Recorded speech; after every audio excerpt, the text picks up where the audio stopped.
ఇక్కడ లైన్ లో ఒక నిలబడి 1 అవర్ యూసఫ్ కూడా హెచ్పి పెట్రోల్ బంక్ లో ఏదో ఫైట్ అయిందంటే స్టాక్ ఉన్న అక్కడ వస్తలేరు. అక్కడ 2 అవర్స్ ఉండి మళ్ళీ ఇక్కడికి వచ్చిన. ఇక్కడికి వచ్చి 1 అక్కడ అవర్ కూడా వెయిట్ చేశారు మీరు 2 అవర్స్ వెయిట్ చేసిన. రెగ్యులర్ మీ వర్క్ ఏంటన్నా?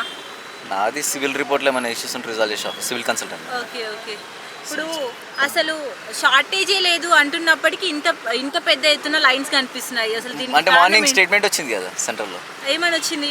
అదే మోడీ సంథింగ్ వీడియో పెట్టారు కదా, 3 months వరకు అన్ని స్టాక్స్ పెట్టుకోండి అది ఇది అని. మరి ఆ 3 Groceries months లో గానీ. ఇప్పుడు ఫుల్ ట్యాంక్ కొట్టించుకుంటున్నారు. అది 3 months వరకు రాదు కదండి. ఇప్పుడు ఈ స్టేట్మెంట్ వచ్చినందుకు 5 లీటర్స్ కొట్టించుకున్న వాళ్ళు ఫుల్ ట్యాంక్ కొట్టించుకుంటారు. దాని వల్ల షార్టేజ్ దానివల్లనే షార్టేజ్ అవుతుంది.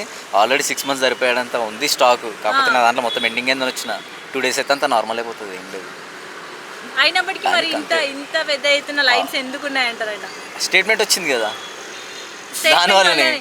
అసలు ఇప్పుడు అందరూ నార్మల్గా కొట్టించేదానికంటే కొద్దిగా స్టేట్మెంట్ వస్తే 100కి 500 మంది యాడ్ అవుతారు. 500 మంది యాడ్ అయినప్పుడు ఇట్నే ఉంటుంది కదా, 1:10 1:5 ఉన్నప్పుడు ఇట్నే